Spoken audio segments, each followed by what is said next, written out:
Okay.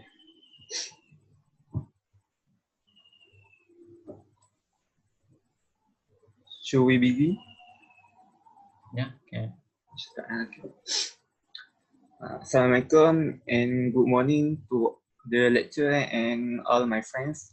Today, our group will present about the cyanogenic glycosides and pesticide residues in cassava snacks. Firstly, we will introduce ourselves, the group members. So my name is Muhammad Nur Izhan bin Naldaini, metric number 198054. And my partner is Lai Chun Wai, with metric number 198185. Next, okay. So before diving deep into the risk assessment of our chosen case study, let's learn some basic facts about cassava. Cassava, or Manehuth esculenta, is an edible tuberous root often made into flour. It is widely consumed in Africa, South America, and Southeast Asia. It's also the third most important source of calories in the tropics after rice and maize due to its drought-resistant abilities. It contains cyanogenic glycosides, which can result in fatal cyanide poisoning if not properly detoxified by soaking, drying, and scraping before being consumed. Next. In this presentation, we'll be covering introduction, 3 filler tables, processing flow of cassava, the risk assessment, which composed of hazard identification, hazard characterization, exposure assessment, risk characterization, and finally, a brief conclusion. Next. So this is the news clip of our case study. It took place in Bohol Islands, Malvini Town in the Philippines in March 2005, during which 27 children were killed and more than 100 children were hospitalized after eating cassava snacks sold by a vendor. Next. Okay, now we will present about the filler table. First, we have 3 filler tables. So this is the first one. The fact we found that 27 elementary school children died and another 100 were hospitalized after eating a snack of cassava. The idea was the cassava snacks might not have been processed properly, and the cassava consumed was the poisonous bitter variety. And the learning issues here, what are the chemical presence and TDIs in the cassava that can cause food poisoning? And what are the processing steps required to reduce or remove the toxins to a safe level? And the action we take is hold online discussion with each other. Another is conduct online research by browsing through published scientific articles and relevant literature.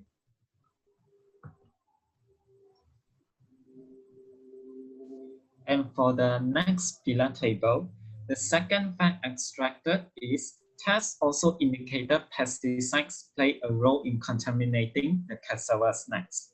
We get the idea that the food might have been prepared in an environment that was contaminated with chemicals and pesticides. Furthermore, the oil used could have come from a container with traces of pesticides. So what we want to learn are what are the pesticides present in the cassava, and why are the pesticides found in the cassava, and finally, what are the levels of the pesticides found in the cassava samples. Hence, we have conducted online research to determine the maximum allowable level of pesticides used in planting local cassava crops. Next. Okay, for the third filler table, the facts found that cassava is widely consumed as part of their daily diet in the region. The ideas were it is used in a vast variety of cakes, snacks, and desserts, and grows while in the many places being tough and drought resistant. It is rich in carbohydrates, which is important in impoverished regions for survival. What we want to learn is what is a potential health concern for the nation. Who is most vulnerable to cassava poisoning if consumed regularly? And the last one, what is the exposure frequency of the local residents to cassava poisoning? And we will take action to study on the TDI.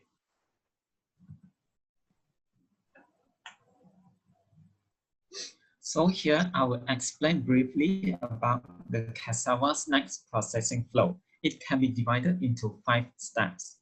The first step is about a ½ inch or 1.27 cm from each end of the cassava root is sliced out.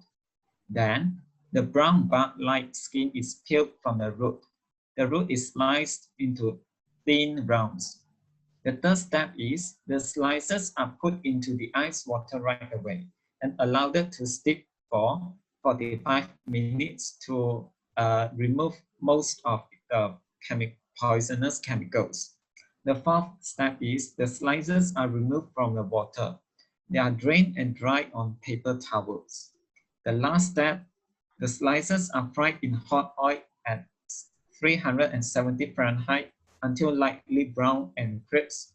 Finally, oil is drained on paper towels, and the final products are sprinkled with salt for flavoring. Next. So in the first step of risk assessment, which is the hazard identification, we found that cassava contains cyanogens, and cyanogens are found in 3 forms in cassava, which are cyanogenic glycoside, 95% of limonene, and 5% lotaustratin, cyanohydrins, and free cyanide, which all form hydrogen cyanide in the body. Next.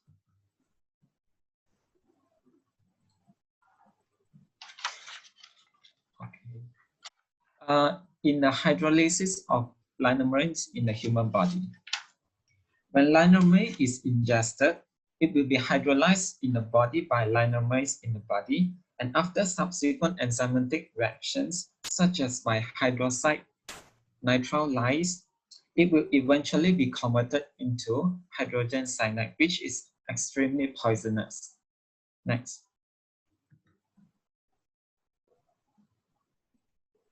And this, we also found that there are traces of pesticides in the cassava snacks in our case study, which are carbamide and organophosphates. These 2 chemicals are widely found in pesticides and insecticides. Next.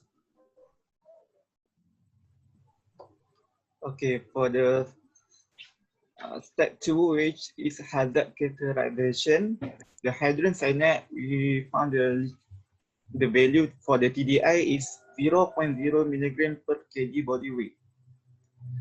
For the ADI value of caberil, which is 8 milligram per kg per body weight per day. ADI value for carbofuran 0 until 0.01 milligram per kg per body weight per day. And for the organophosphate, which is chlorpyrifos, ADI value is 0.01 milligram per kg body weight per day.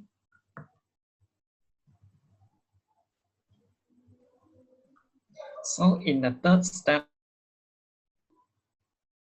of the risk assessment, which is the exposure assessment, firstly, we calculated the amount of cassava taken per day by using the formula frequency intake or conversion factor times serving size times total number of serving and weight of food in 1 serving. We found that the frequency intake is assumed to be 0.43, the serving size 1, the total number of serving 1 plate, weight of food in 1 serving to be 40 grams. So the amount of food, which is cassava eaten per day, is 17.2 grams each day. Next.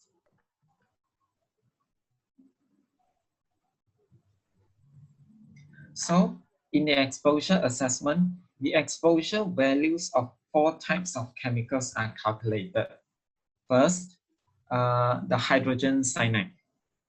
The mean concentration of hydrogen cyanide is found to be 68.94 milligram per kg. Exposure, which is milligram per day, is calculated by multiplying mean consumption with mean concentration. And the exposure value for hydrogen cyanide is 1.1858 milligram per day. Then the exposure, which is milligram per kg body weight per day, is calculated by dividing exposure value and milligram per day by the average body weight of 60 grams. Here, the hydrogen cyanide, we found the exposure to be 0.0197 milligram kg body weight per day. Next. The similar methods are used for the following chemicals. In the carbaryl, the concentration is 2.00 milligram per kg, and the exposure is 0.0344 milligram per day. And for the exposure per body weight, we found that 0.00573 milligram kg body weight per day. Next. For the carbofuran, the concentration is 0.2 milligram kg, the exposure 0.00344 milligram per day, and 0.0000573 milligram per day per kg body weight per day. Next.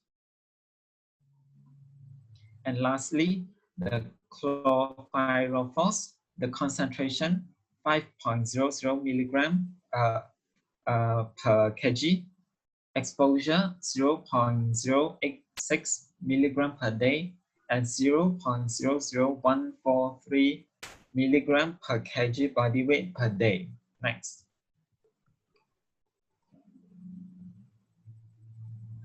Based on the calculations and the case study we did, the assumptions made are the average body weight is assumed to be 60 kilograms. However, all victims were children, which was supposed to less than 60 kg. And next, a total mean exposure, which is mean consumption times mean concentration, is an overestimate exposure.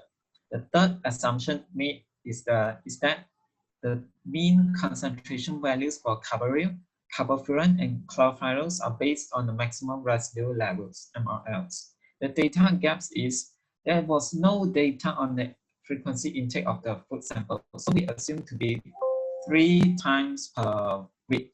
Next.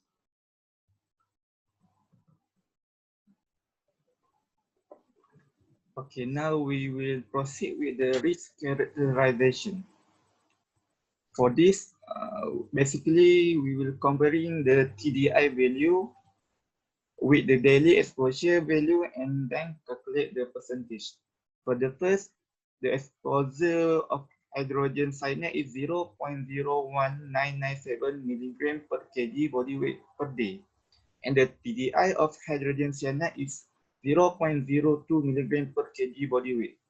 And then we calculate the percentage, which is the total exposure up to consumption of cassava on a daily basis, shows that consumption is at 98.85% of the TDI at 0.01997 milligram per kg body weight per day. For the second is carbaryl. The exposure value is 0.000573 milligram per kg body weight per day. The ADI value of carbaryl is 0.008 milligram per kg body weight. And then the total exposure to consumption of cassava on a daily basis shows that consumption is at 0.19% of the ADI at 0.000573 milligram per kg body weight per day. The third is carbofuran with the exposure value is 0.0000573 milligram per kg body weight per day. And then the ADI value is 0.01 milligram per kg body weight. So the total exposure for the consumption of cassava is at 0.57% of the ADI value at 0.0000573 milligram per kg body weight per day. And the last one is exposure value for the calorifers, which 0.00143 milligram per kg body weight per day. The ADI value is 0.01 milligram per kg body weight. For the total exposure to consumption of cassava on a daily basis show that consumption is at 14.29% of the ADI at 0.00143 milligram per kg.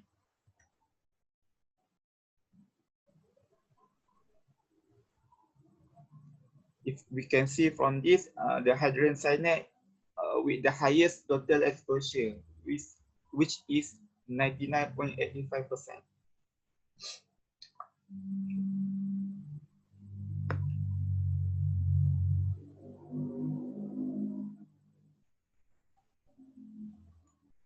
So for the general population, the exposure assessment shows there is a high risk of exceeding the TDI of hydrogen cyanide, which is 99.85% from the consumption of cassava snacks for the general population.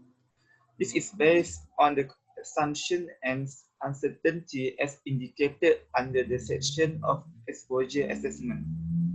On the other hand, the exposure assessment shows there is a low risk of exceeding the ADI of carbaryl, carbofuran, and chlorpyrifos at 7.16%, 0.57%, and 14.30%, respectively from the consumption of cassava snack for the general population. Vulnerable group. The hazard characterization shows that the vulnerable groups are pregnant women, infants, and children breastfeed, and children below 18 years. The acute lethal dose of hydrogen cyanide for human is reported to be 0.5 to 3.5 milligram per kilogram of body weight. Children are particularly at risk because of their smaller body size.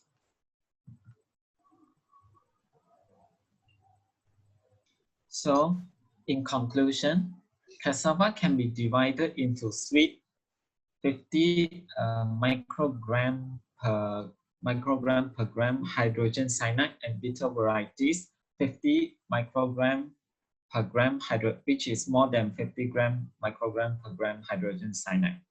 And processing methods such as peeling, drying, grinding, soaking, boiling, or cooking, fermentation can cause significant reduction in the cyanogenic glycosides of processed foods.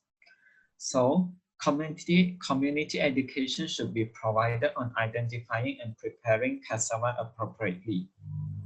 Moreover, pesticide usage in the regions affected should be regulated to minimize soil contamination. Next.